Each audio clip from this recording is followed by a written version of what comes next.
I was hit outside of my natural body and I was watching it again.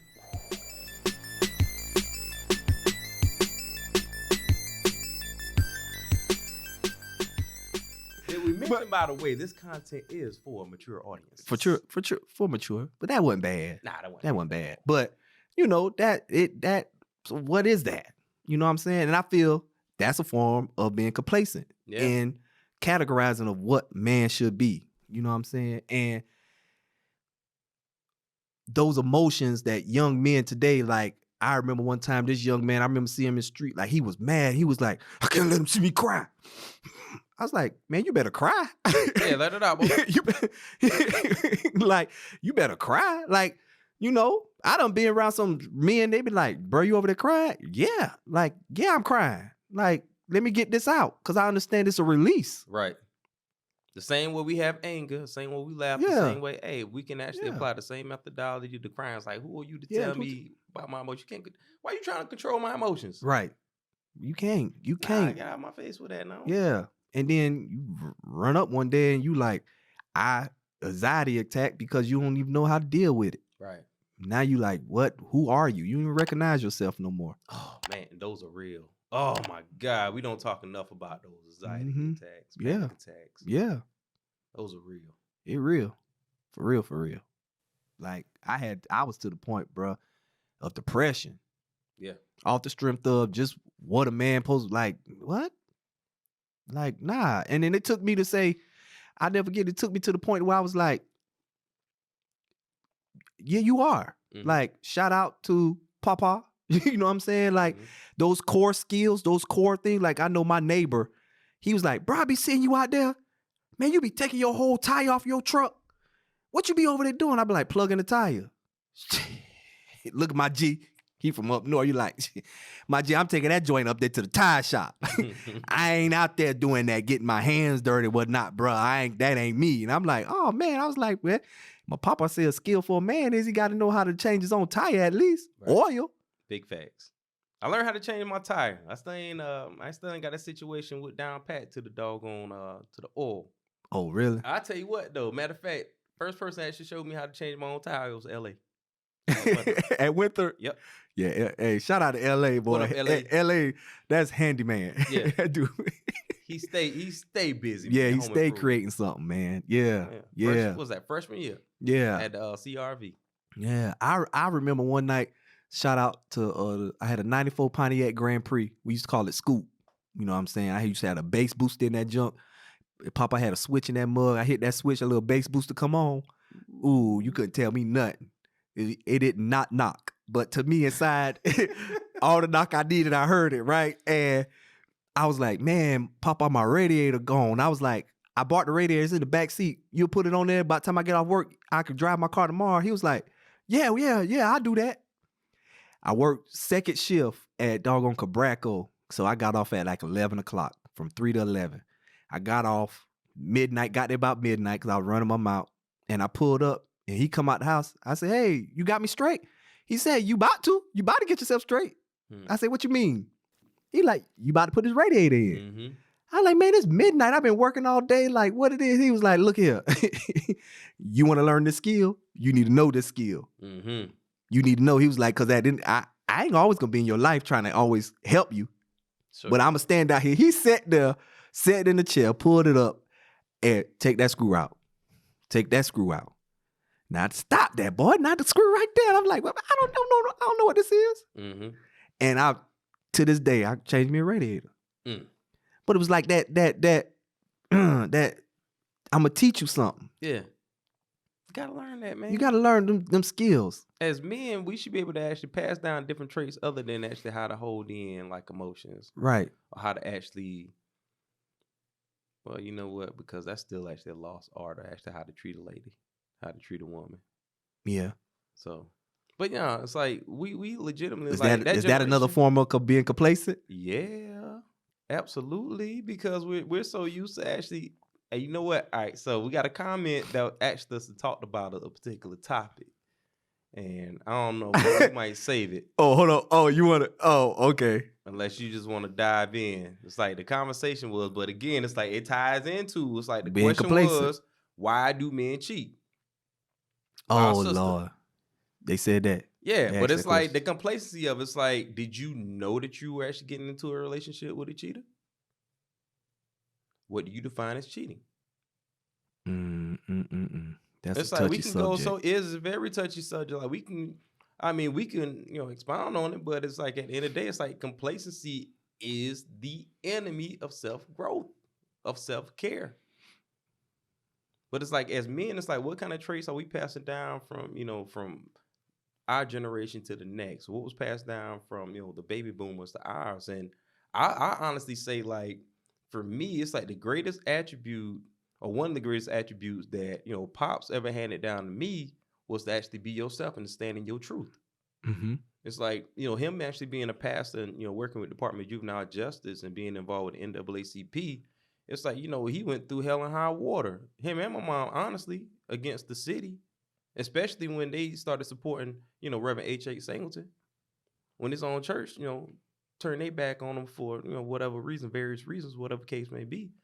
But it was like I understood that if you're going to actually speak your truth, be ready and prepared to defend that square. Yeah. And he always been on that because I remember I was like, free the people. He was like, you ready to die for that? I was like, well, I gotta die. Yeah. I never forget that. He was like, you ready? I was like, I'm gonna come back, Uncle Jared. I'm gonna come back. He I'ma funny come back now. to that. Yeah. I was like, nah, I ain't calculate all that in this whole equation. Hey, It sound good. Like, so let me go back and let me think about this what I really want to do. They funny, man. Like that whole generation, bro. It's like they seen some things that we could never actually understand. It's like even that whole migration when he left the South and went up to New Jersey. Matter of fact, during that whole time frame, we talking about like the 60s and 70s where they had that whole migration where a lot of folks left the South and went up north. It's like, man, it's a lot of different culture, man. It's like we just sprinkled all around like the East Coast and stuff. Yeah. Yeah. It's a But that also beautiful thing. shows that, again, change. Like I'm willing to get up, move, go to a whole new place. And, I remember when I first came to Charlotte, I was like, bro, I can't do this. You got a place on your floor? Like, I gotta get away. Like, can I sleep you on the floor? Just give me 60 days, I'll be good. But it was like life just was saying, change. Yeah. Don't get complacent. Yeah. But you have those moments where you get more into it. And it's just like, man, you have it, you feel good, and it's working. It's almost like the Energizer button, like the battery just dying out, and then you get stuck. Yep. Here for life change for me just now, I think universe is just like, the hell with it. We just forcing you into it. Yeah. Because, I've experienced working my 9 to 5 and being an entrepreneur at the same time. And in my mind, like I said, I was like, I kept writing, at the end of the year, I'm quitting my job. At the end of the year, I'm quitting my job. At the end of the year, quit my job. Here's 2021. I broke my wrist. So I was already out of work. So I was like, oh, I ain't really got to quit. Like, shoot, I'm out of work for these next 30 days. Like, I need to quit. And when I was actually doing my purpose, it's like universe. I remember I came back to work. It was like, oh yeah, where everybody at?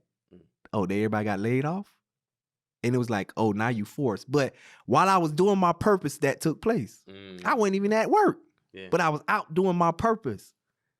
And I chucked it up then. I was like, I'm not going to get complacent. Like, this is an opportunity for me to step outside of the normal and see what's out there different for me.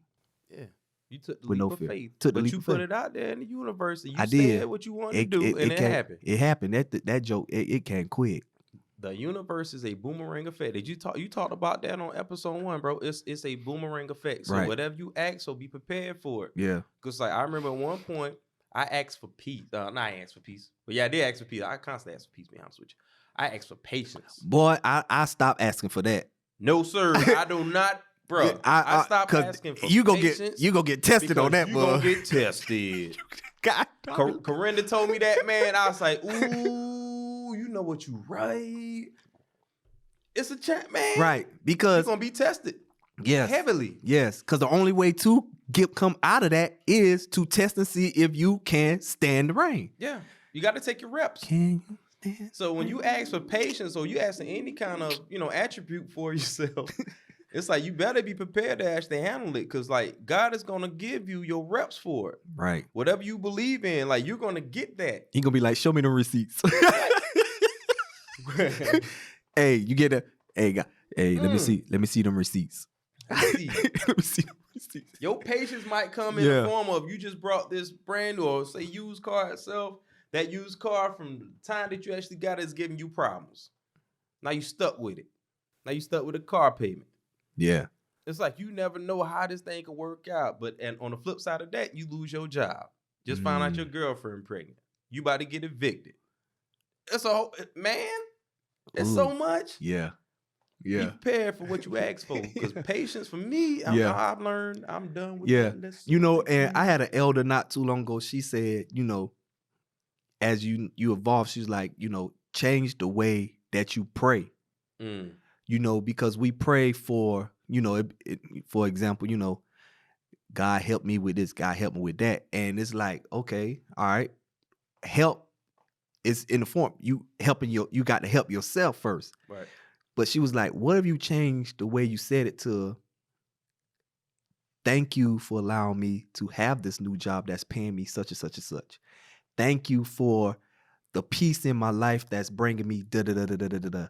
Like you already saying, I have it, I accept it, I'm walking in it. So when it do come, it's an easy transition. Like, you like, ooh, this is what it feels like. It's not like, God, you on a, like it's a enforceful type thing, but you already walk, it's preparing you to just walk in it with ease.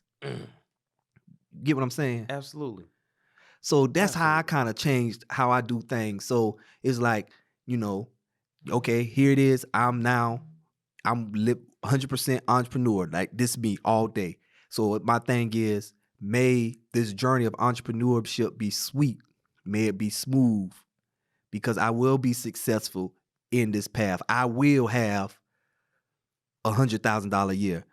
I will have da-da-da-da-da-da. Like it's going that type of thing. Like I'm already programming my mind that it is done. You're already pushing it out there. Yeah. You got to. Yeah. We Instead standing of saying, on it help with me a with the genuine patience to have a great career in entrepreneurship. Then it was like, help me with the patience. Like, oh, okay, cool. You want to help you with it? All right. Boom. Yeah. Your intentions have to actually be genuine and sincere. So when you actually come across that blessing or that prayer that you ask for itself, you better be in your higher self to actually receive that. Because otherwise, Yeah. So it's a wrap. It's a wrap. So we just glad that at this time, I guess for me, I'm glad that at this time I'm not in a complacent place. Like I'm in a complacent place. So, I'm glad that I finally learned to, when I see change coming that's moving me out of being complacent of whatever situation I'm in, when I see the change appearing and showing me to move, I'm glad that I finally understand that I shouldn't, there's no fear in doing it, just do it. And on the other side of it, it's going to be success, because the hardest part is making the change. Absolutely. There's no fear in the blessings and the gifts that belong to you. It's like there's no fear in success. It's like you can't have fear and actually be successful. It's like you could be calculated. Yeah. You could be methodical as far as in your delivery, but when we talk about fear, it's like, what is that? What does that look like? I think that's almost like a cousin of complacency, bro. Like, to be honest with you. Fear? Because it's like all like tied into there. It's like, think about the reason why someone will stay with another person for so long, knowing that he or she isn't good for them, but at the same time, they don't want more for themselves. Or maybe it's the fact that they're used to actually having this certain person around. It's like, it's like an addiction. It's an addiction. It's a toxic addiction. So it's like, from here, where do you actually move to? Because truth be told, it's like, I have been the toxic person, in the relationship before. Yeah. So I can't really say as far as like this person, like, Because I look at it as every life lesson, and again, because I was a late bloomer as far as like on the dating scene. I look at every lesson itself as a message. Wait. I was a late bloomer. Okay, all right. Every single one of those was a lesson. Good, bad, and indifferent. And I wouldn't actually trade or change a single thing. Yeah. Because at this current state of where I'm at, the current state of mindset, I have 2 beautiful sons. I have a beautiful fiance. We have this podcast that we got popping. The family is actually good. So we just moving in the spirit, man. Like, that's what we doing. Right. Nah, no. That's a beautiful thing, bro. Yeah. That's a beautiful, and that's showing growth. Mm-hmm. You know what I'm saying? Because at one point you probably would have been like, I ain't did no wrong. Oh yeah. But now you, you, and you know what that is? What's that? It is the fact that you said, you know what? I recognize that I was wrong. So I'm going to do it. You just said you have a beautiful fiance. In the process of you recognizing this in a place of where y'all now be going to join in union, you're recognizing these things before you even go down that road. And I want to say it kind of deals with her. Yeah. Because it may have been where she showed you probably in a way that you needed it to be said so you can recognize it. Absolutely. I love me some Vanessa. That's it, man. Yeah. It's like when I was down in Texas, like from those 7.5 weeks, this voice, wait for Charleston. Yeah. Wait for Charleston. Yeah. So what I'm waiting for. So I'm waiting for my next order. It's like what I'm waiting for. Didn't know what I was waiting for. Yeah. Didn't even know at the time, or maybe actually just kind of forgot about what I asked the universe for. But I wasn't in Charleston maybe 2 weeks. But did you know? Did you have an idea, or did you recognize that you stepping into it? Because that's so left field for you. Because when I heard you say that, I was like, he lying. That joker is not going into no military. Ooh, I ain't ever seen him dress up in no RTC, no nothing. Okay, I ain't gonna lie. I was checking off like, Ron ain't about to do that. Yeah. I ain't gonna lie. I was like, I don't see that in you.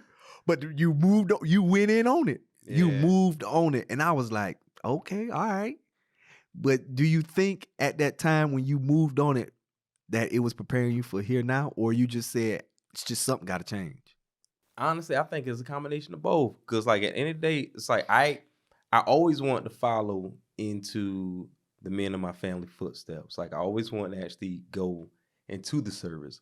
I never liked or respected what the service actually did to them. Okay. When we're talking about, Uncle Jug, when we're talking about countless others who didn't get their benefits. Right. While, or proper care coming back home from like back then. Care. We talking about, just in general. You know what I mean? Yeah. So my hiccup was, I didn't want to go. Absolutely. Salute to the troops. Salute to the veterans. Thank y'all very much for y'all services. We definitely appreciate it. But it's like I felt like because my dad,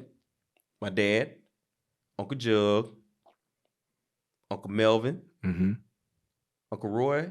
Yeah, Grandpa Roy, yeah.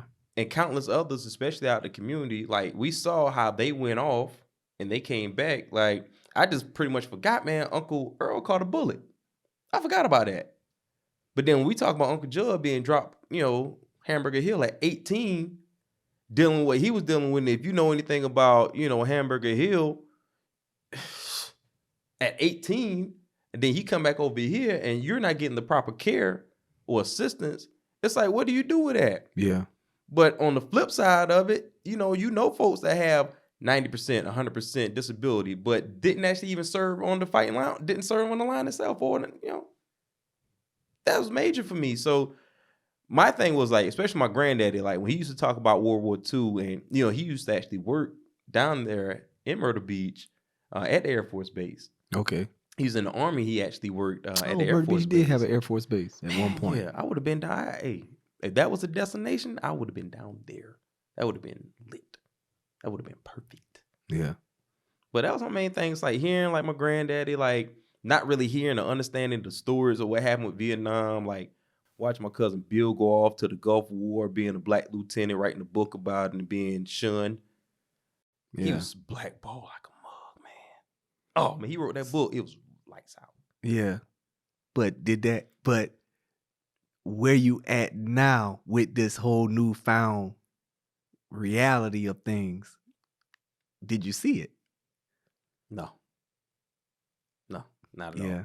That's what I like about it, is you really don't know what's on that other side when you step out there and do it. But when you do it, it's always it greets you with a good, nice, warm hug. It does. A nice warm hug With or a kick nice the warm gonads. hug. Sound like a Hallmark card introduction or something. Oh man, like just that having that foresight, bro. So I didn't know as far as like what was gonna come out of it. Mm-hmm. When I talked to Uncle James, just like, man, hey, make sure you go get that bar. I was like, all right, I'm gonna go get that bar. I'm gonna get that bar. I'm coming to get that bar, Air Force. I need that. But yeah, man, it's just kind of, paying it forward. Yeah. It's like eventually, it's like long-term wise, it's like that's benefits for the boys. That's benefits for my wife. Like just kind of looking at it from that, standpoint. Yeah. And I'm a crew chief, so you ain't gotta worry about me, going kicking in no doors. I ain't kicking in no doors. I might be turning some wrenches. Right. Yeah. And that's just, that's not even like that. And that's not me. Yeah. Like, ain't no maintenance man. Yeah. But you're finding this new. The only thing in constant in this world is change. Like you're walking into change of knowing, like you don't know, unknown. Of the unknown. You walk into the unknown. You don't know what's on the other side. That's like me right now in my life. Like I'm at a position where I don't know what's on the other side of that, but I'm working towards it. You're walking into it. Yeah. And I know and you said something earlier too, and this is something the elder, she always reminded me. She would say, what was the lesson and the blessing? Because there's really no such thing as I failed, or there's really no such thing as I wasn't successful in this. There's a lesson and there's a blessing. Yeah. Oh yeah. Once you understand the lesson, you'll find the blessing. Yeah. Them L's, baby. Life learning lessons. I felt like I want to rev up like a preacher just now. Well. Because where there's a lesson, there is a blessing. Come again. Amen. If I can't say a word, I just wave my hand. That's it. Yeah, man. And that's my right. Us. That's where that's my new model. I'm like, all right. What was the lesson? What was the blessing? Bingo. Like I ain't fail, I ain't mess up. But what was the lesson? All right, that was it. And that's kind of where you was at on today when you said you was driving and you realized I handed myself my own rope. Yeah. Because you figured out the lesson. Yeah. And the blessing was, I know moving forward, I can't do that. Yeah, I can't do it. Can't do it. Yeah. So even when we talk about, and kind of going back to it, and, if you could definitely relate, make sure you actually comment, underneath this video itself. Right. Share your thoughts. Because this is part of my thoughts podcast. Like, share your thoughts, because we ain't the only ones going through this. And the whole purpose of us creating this podcast and the title is just for individuals to really think about your thoughts and vocalize that. Yeah, you got to be vocal with it. So even when we talk about relationships, we talking about, past trauma, we talking about the military, we talking about the current state of events right now. Because everybody can relate. Everybody can relate. Next thing I think we should talk about as far as like parents tapping in.